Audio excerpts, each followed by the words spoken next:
सैकड़ों लाशें, परिजन बोले अंतिम संस्कार के पैसे नहीं थे। लगातार बढ़ता जा रहा 18+ लोगों का टीकाकरण अभियान, अब 23 जिले में होगा वैक्सीनेशन।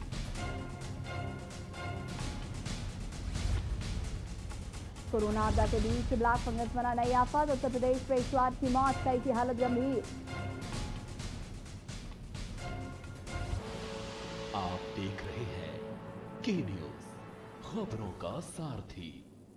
नमस्कार, मैं हूं आपके साथ ऋषि शुक्ला और हम बात करेंगे लाशों से पटी नदियां। खबर गाजीपुर से है, जहां पर बिहार बॉर्डर से सटे गाजीपुर जिले में गंगा नदी में उतराए शवों की जो भयावह तस्वीर दिखाई दी थी, उसके बाद स्थानीय प्रशासन चौकन्ना हो गया।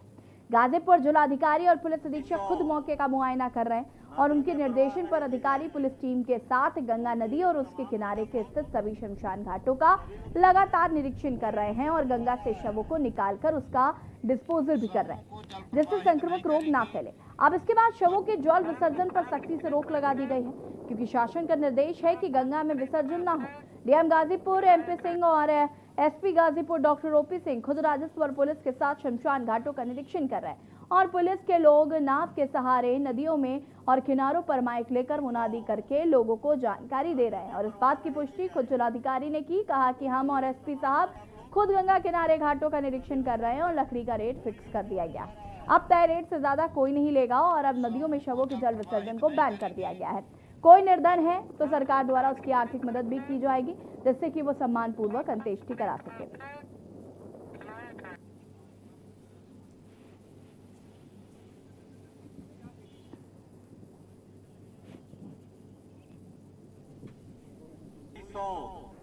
मैं आपके माध्यम से अपने जनपदवासियों को बताना चाहूँगा कि हमारे जनपद में जितने भी क्रिमेशन ग्राउंड है, जहाँ जहाँ अंत्येष्टि स्थल बने हुए हैं, जहाँ जहाँ लोग डेड बॉडी की अंत्येष्टि करने के लिए आते हैं, उन सभी स्थानों पर हमने लकड़ियों की पर्याप्त उपलब्धता बना रखी है।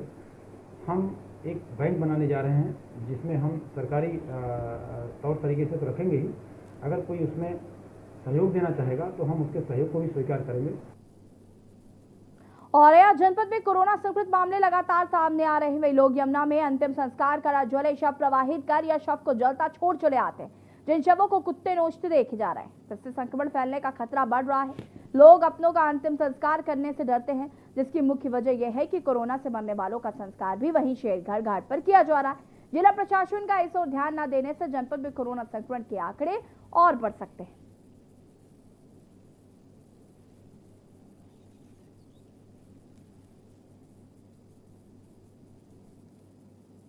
और अब बड़ी खबर, लाशों से पटी नदियां, हर रोज नदियों में उतराते दिख रहे हैं शव। हम बात कर रहे हैं लगातार लाशों से पटी नदियां और उतराते दिख रहे शव। बिहार यूपी में कोरोना महामारी के बीच बहती लाशें मिल रही, नदियों में लाशों का मिलना लगातार जारी है। अंतिम संस्कार के महंगे होने से फेंकी जा रही हैं लाशें। कोरोना का डर भी लाशें नदियों में फेंकने का एक कारण है। लापरवाही के चलते लगा लाशों का ढेर, गंगा किनारे लाशों का ढेर देखने को मिल रहा है। बिहार के बक्सर में लगा लाशों का मजमा। बिहार यूपी में कोरोना महामारी के बीच बहती लाशों ने सिस्टम को चिंता में डाल दिया।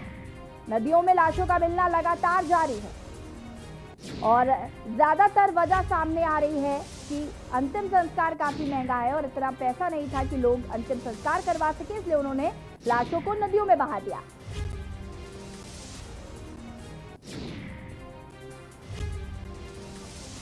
लापरवाही हर किसी को पड़ सकती है महंगी। नदियों में लाशों का मिलना लगातार जारी है और इसी खबर पर बातचीत करने के लिए हमारे साथ उन्नाव से अरुण अवस्थी जुड़े हुए हैं, हमारे साथ सूफियान जुड़े हुए हैं, हमारे साथ अनवर रजा जुड़े हुए हैं। सबसे पहले अरुण जी, मैं आपके पास आऊंगी। जिस तरीके से लाशों का मिलना लगातार जारी है, उन्नाव में जिस तरीके से अब हजारों की संख्या में लाशें मिल रही हैं, उसने कहीं ना कहीं सिस्टम की नींद उड़ा दी है और सिस्टम की नींद उड़ने के बाद अब जब वो हरकत में आया है तो लाशों को दफनाने के लिए जो है वो बैन कर दिया गया है, विसर्जन करने के लिए बैन कर दिया गया है और अब कहा गया है कि भाई अब सीधे अंतिम संस्कार होगा, लकड़ियों की व्यवस्था हम कराएंगे। इससे पहले लकड़ियों की व्यवस्था नहीं हो पा रही थी, लेकिन जब लाशें उतराने लगी तो सिस्टम की आंखें खुल गई।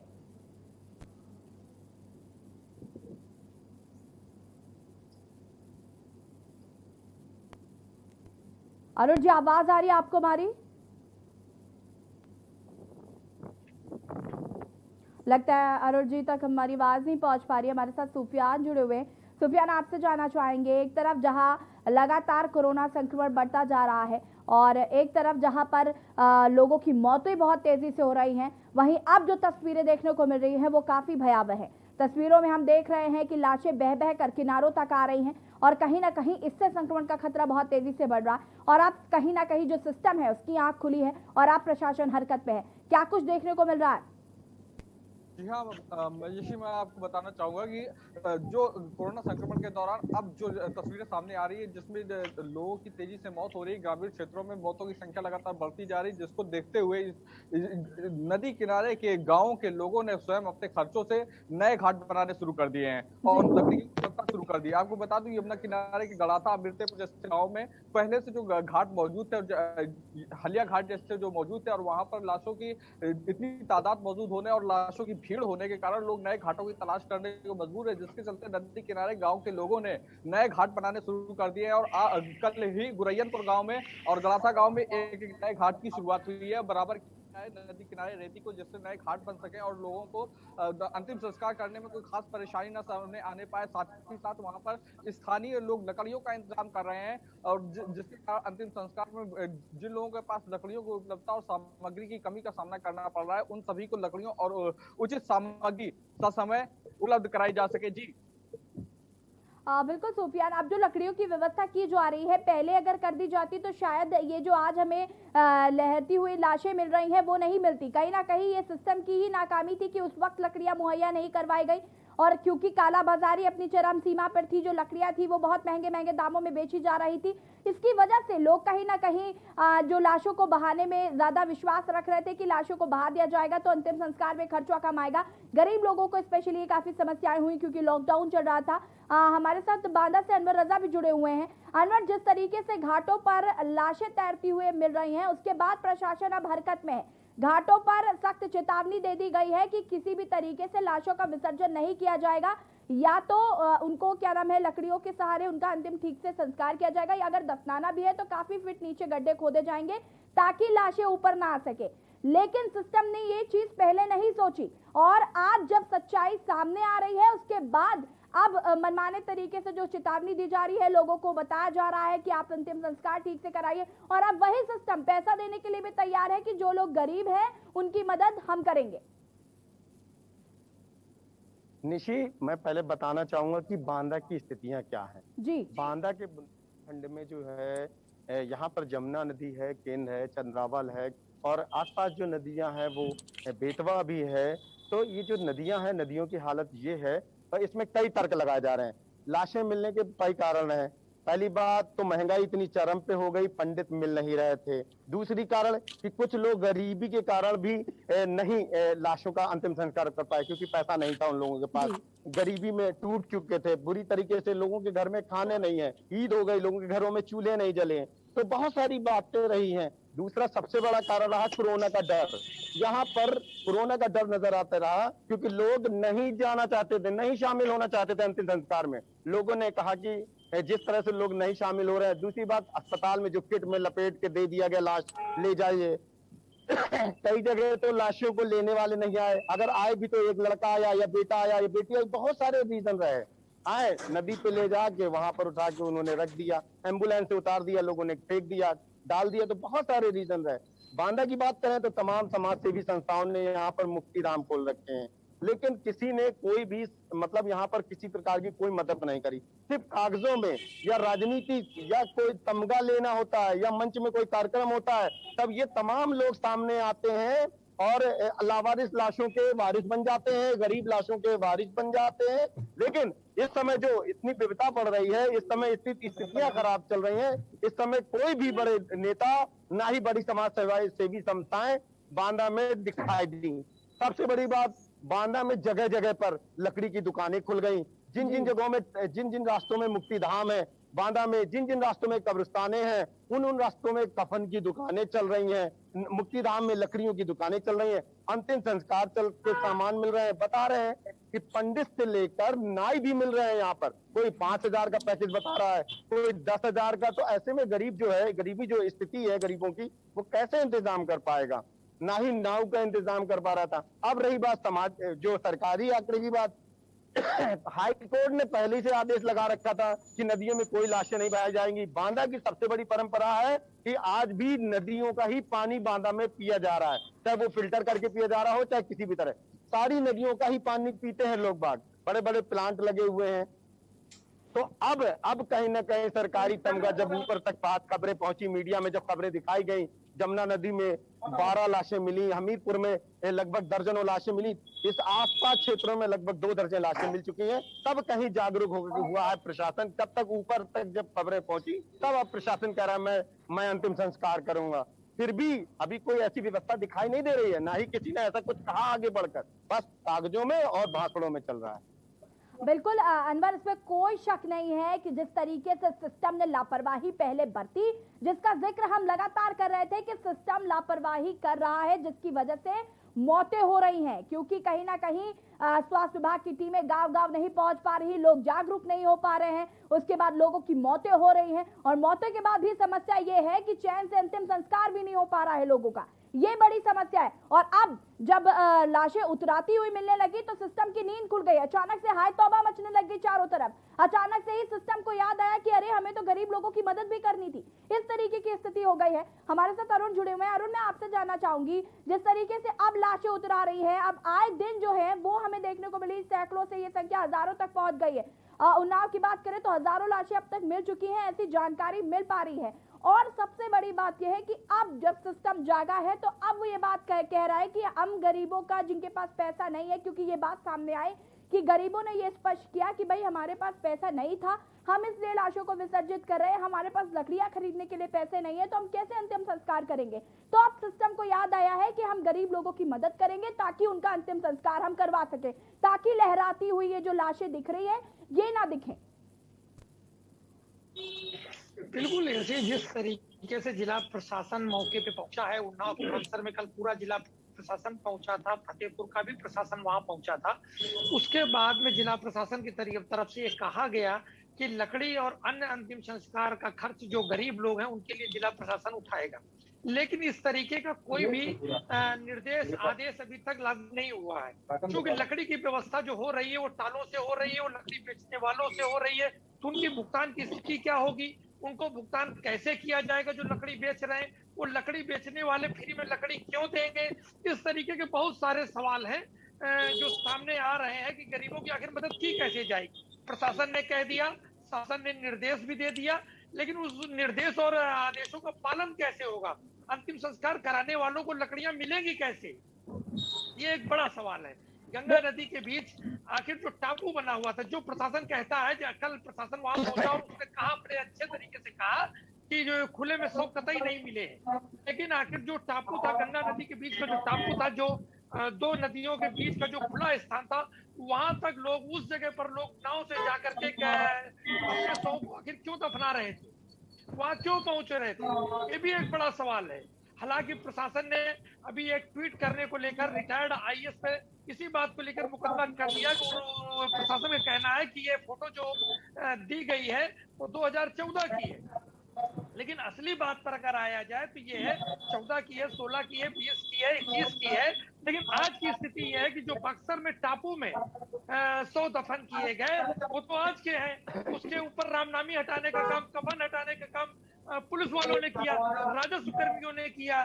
फिर जब ये सब किया जा रहा था, इसको आखिर नकारा क्यों जा रहा है। चलिए सारी बातें हटा दीजिए, आखिर वो लोग जो 100 लेकर के गंगा के टापू में पहुंच रहे थे, नाव से पहुंच रहे थे, उन्होंने गंगा नदी के किनारे अपने अंतिम संस्कार क्यों नहीं किए, गंगा नदी के किनारे 100 दफन क्यों नहीं किए। इसका मतलब यह है कि गंगा के किनारे का जो एरिया है पूरी तरीके से भरा हुआ है, सैकड़ों 100, बल्कि अब तो ये कहा जा सकता है हजारों 100, क्योंकि उन्नाव का जो एरिया है, गंगा नदी किनारे का एक एरिया है, वो 110 किलोमीटर का है। इस 110 किलोमीटर में लगभग 1 दर्जन रजिस्टर्ड घाट बने हुए हैं जहाँ 100 का अंतिम संस्कार किया जाता है। और लगभग इतने ही घाट अनरजिस्टर्ड हैं जो अभी 1 से 1.5 महीने में तैयार किए गए हैं। जैसे गांव के किनारे का जहाँ से गंगा निकल रही है और वहाँ पूजा कराने वाले पंडित नहीं मिल रहे हैं, फिर भी वहाँ लोग पहुंच रहे हैं, अपने हाथ से गड्ढा बना रहे हैं, गड्ढा बना के सौ दफन कर रहे हैं। इसके पीछे क्या कारण है? सवाल ये है। प्रशासन को इसको समझना चाहिए। प्रशासन को ये नहीं समझना चाहिए कि कहीं कोई बात नहीं है, कहीं कोई मामला नहीं है, कहीं कोई 100 नहीं है, कहीं कोई खुले में 100 नहीं है। यहाँ तो खुले हम दिखाई पड़े बक्सर में कि कुत्ते 100 को नोच रहे थे, वो 100 आखिर ऊपर क्यों निकले, कितनी अंदर उनको गाड़ा गया। अब तो प्रशासन एक बात ये भी कह रहा है कि जो कोविड 100 होंगे, जो कोविड संक्रमित 100 होंगे, उनका कोविड प्रोटोकॉल से ही अंतिम संस्कार किया जाएगा। लेकिन कैसे किया जाएगा? उन्नाव के शुक्लागंज गंगा घाट मिश्रा कॉलोनी में जो विद्युत सौदरा रहे हैं, वहाँ बिजली नहीं पहुंच रही है। कैसे उसका जो चलेगा? जब चलेगा नहीं तो कैसे वो अंतिम संस्कार वहां से हो पाएंगे? अरे प्रशासन नहीं चाहता कि वो सवाल निकल करके बाहर आवे। प्रशासन सिर्फ दबाने का काम कर रहा है और मुजवानी आदेश जारी कर रहा है, क्योंकि लकड़ी आज भी खरीद करके ही मिल रही है और जो गरीब है वो बताने नहीं आ रहे हैं। ना कोई बताने की ऐसी बात है कि वो आगे किसी से कहेंगे भाई हमको पैसे दीजिए तब हम अपने परिजनों का संस्कार करेंगे। उनके लिए अच्छा तरीका बन पाता है। गंगा किनारे जहाँ उनको उचित स्थान मिल जाता है वहीं वो अपना संस्कार कर देते हैं। जैसी बिल्कुल अरुण, लगातार ये हम बात कर रहे हैं कि सिस्टम की नाकामी, सिस्टम की लापरवाही जिस तरीके से बढ़ती जा रही थी, ऐसे में ये होना ही था। आज जब तस्वीरें सामने आ रही हैं तो कहीं ना कहीं मुंह छिपाने की जगह ढूंढ रहे हैं और उसके बाद उनको लाशों को और अंदर दफना रहे हैं, उनके जो कपड़े हैं उनको जला रहे हैं ताकि कहा जा रहा है कि संक्रमण ना फैले। लेकिन हमें पता है कि आप अपनी नाकामी छुपा रहे हैं। और अभी जिस तरीके से कहा जा रहा है कि लकड़ियों की व्यवस्था हम कर रहे हैं, अभी भी तमाम ऐसी जगह है जहां पर लकड़ियों की व्यवस्था नहीं है और गरीब आदमी वैसे भी परेशान है। वो तो कह रहा है, वो खुलेआम कह रहा है कि हम शवों का विसर्जन करेंगे अगर हमको लकड़ियां नहीं दी जाएंगी, अगर हमारे पास पैसा नहीं होगा तो हम शवों का विसर्जन ही करेंगे। और इसकी जिम्मेदारी बनती है कि इन प्रशासनिक अधिकारियों की कि आप जाएं और उनको लकड़ियां मुहैया कराएं। सिर्फ मुंह जबानी कह देने से कुछ नहीं होगा। हालात तब तक नहीं सुधरेंगे जब तक आप जमीनी हकीकत पर जाकर इन चीजों को करेंगे नहीं। हमारे साथ मधुर मोहन भी जुड़े हुए हैं कानपुर से। मधुर, मैं आपसे जानना चाहूंगी, कानपुर में जिस तरीके से घाटों पर लाशें मिली और उसके बाद अभी जिस तरीके से कफन चोरी होने के बाद उनको ब्रांडेड लेबल लगाकर बेचा जा रहा है, ये कारनामा भी सामने आया। यूपी के कई जिलों में ऐसे कारनामे सामने आए जहां पर आपदा को अवसर में बदला कफन चोरों ने। क्या स्थिति है इस वक्त कानपुर के घाटों की? आप बताते उतरते हुए 100 जो है वो साफ बयान कर रहे हैं। जिला प्रशासन की छूट का सच ही क्या है? जिला प्रशासन जो कानपुर का है वो सिर्फ कागजी लिखा पढ़ी करने में एक नंबर है, झूठे वादे करने में एक नंबर है। बाकी जो बात करें यदि हम कानपुर के और कानपुर के अगल बगल जिले जैसे उन्नाव हुआ, हमीरपुर हुआ, बांदा हुआ, आपका बनारस हुआ, इन 7 जिले जो ऐसे जिले चिन्हित किए गए जिसमें आपको नदियों में 100 उतरते हुए दिखेंगे। साहब जिला के न्यूज ने ये खबर बराबर दिखाई और प्रमुखता दिखाई। उसके बाद प्रदेश के मुखिया योगी आदित्यनाथ ने इसको संज्ञान लिया और एडीजी कानून व्यवस्था को तत्काल आदेश दिया कि इसमें ये 7 जिले जो हैं जिसमें नदी में जो 100 उतर रहे हैं, जो फेंके जा रहे हैं, जो लोग बाहर रहे हैं, उन पर रोक लगाई जाए। इसके लिए 7 जिलों में जो SDRF टीम और PSC की जो जल पुलिस है उसको लगा दिया गया है और दिन हो या रात हो बराबर गश्त की जा रही है, वोटिंग की जा रही है कि कोई भी व्यक्ति इसमें मतलब 100 ना फेंक जाए नदी में। सबसे बड़ी बात इसमें सामने आ रही है, जो ग्रामीण क्षेत्र है वहां पे सबसे ज्यादा 100 जो दफनाए जा रहे हैं वो नदी किनारे, गंगा जी किनारे और बहाए जा रहे हैं। वो आदमी जा नहीं रहा है। कोई मतलब बात करी जाए यदि हम शमशान घाटों की तो वहां पे कोई जाना नहीं चाहता है, क्योंकि कहीं ना कहीं आदमी डर रहा है जाने में भी, क्योंकि कहीं काला बाजारी से बहुत डर रहा है। सबसे बड़ी बात आ रही है कानपुर की, यदि जिला प्रशासन की, तो जिला प्रशासन कुछ नहीं कर रहा है, सिर्फ हाथ पे हाथ धरे बैठा हुआ है। हम कानपुर के भैरव घाट की बात करें, हम कानपुर के बिल्कुल मधुर मोहन, कहीं ना कहीं जो स्थिति है वो काफी खराब है। आप सभी हमारे साथ बने रहिए, आप सभी और भी जानकारी लेंगे। और हम बात कर रहे हैं लाशों से पटी नदिया की। जिस तरीके से अब लाशें निकलकर सामने आ रही है उसके बाद सिस्टम के हाथ पैर फूल गए हैं और सिस्टम अब कह रहा है कि भाई हम लकड़ियां देंगे, आप अंतिम संस्कार कीजिए। फिलहाल यहाँ पर वक्त हो गया एक छोटे से ब्रेक का, जल्द हाजिर होते हैं। आप देख रहे हैं के न्यूज, खबरों का सारथी। खुदी को आजमाया है तो ये अंदाज आया है, खुदी को आजमाया है तो ये अंदाज आया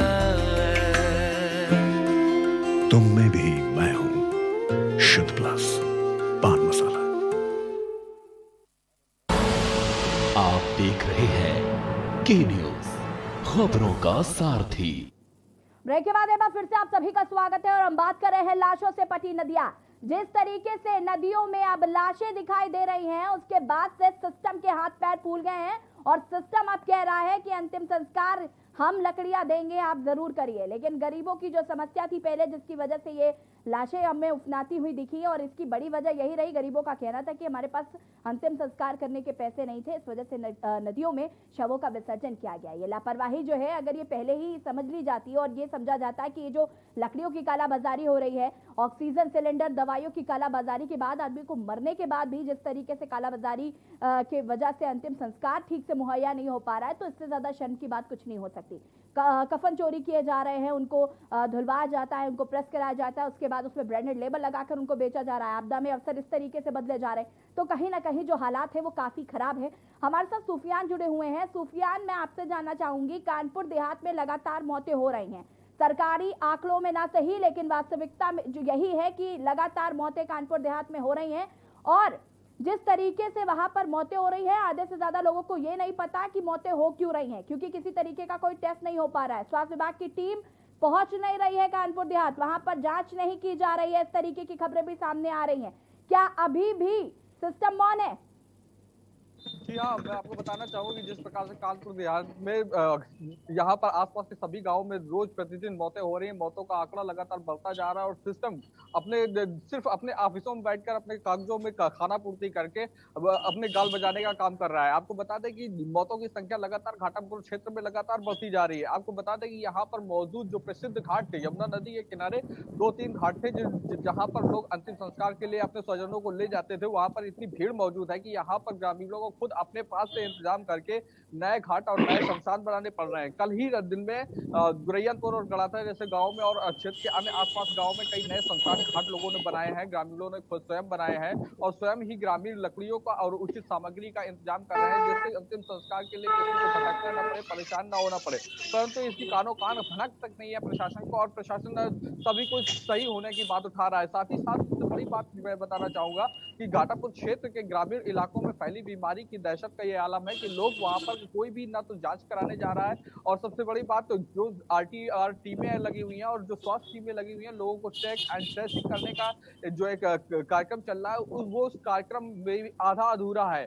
डॉक्टर्स गांव में जाते तो हैं, लेकिन शायद ही वे ऑक्सीमीटर से किसी का ऑक्सीजन लेवल चेक करते होंगे। साथ ही साथ सभी को एक जगह बैठ करके एक कैंप लगा करके कोरोना किट का वितरण करने के काम की बात बताई जाती है, जिसमें से जो लोग चल फिर सकते हैं, आ सकते हैं, समझदार हैं, वो तो कैंप तक आ जाते हैं। लेकिन गांव में घरों में पड़े हुए बीमार महिलाएं, घरों में पड़े हुए बीमार बुजुर्ग, बच्चे और कुछ संकोची स्वभाव के लोग जिन्हें कोरोना किट और दवाओं की और जांच की सख्त आवश्यकता है, जिन्हें तत्काल इमरजेंसी मेडिकल सर्विसेज की आवश्यकता है, उन तक स्वास्थ्य टीमों की पहुंच नहीं हो पा रही है और न ही उन्हें दवाओं की उपलब्धता हो पा रही है, जिससे प्रतिदिन कहीं ना कहीं लोग मर रहे हैं और सरकारी कागजों में कहीं पर उनकी मौतों का न तो जिक्र है, न तो ही आंकड़ा है। परंतु मौत होने के बाद जो भी ग्रामीण की मौत हो रही है, वो सभी लोग अंतिम संस्कार के लिए पहुंच रहे हैं और क्षेत्र के यमुना नदी किनारे लगे हुए घाटों में भारी भीड़ मौजूद है, जिसकी वजह से लोग अंतिम संस्कार करने से पहले ही संपूर्ण जानकारी जुटाकर नए घाटों में, अन्य गांवों में जो पुराने रजिस्टर्ड घाट हैं, उन घाटों के अलावा नए घाटों की तलाश कर रहे हैं और इसके जरिए घाटापुर क्षेत्र के ग्रामीण इलाकों में नए शमशान घाट निर्माण हो रहे हैं। कल ही गुरैयनपुर घाट में एक गुरैयनपुर गांव में एक घाट चालू हुआ है और साथ ही साथ कई घाट जो है वो निर्माण की प्रक्रिया में है। परंतु कहीं ना कहीं जो एक बात कही गई थी, ऊपर से एक बात कही गई थी, मुख्यमंत्री लेवल से एक बात कही गई थी कि लोगों को अंतिम संस्कार के लकड़ियों की और उनके अंतिम संस्कार का संपूर्ण खर्च सरकार उठाएगी।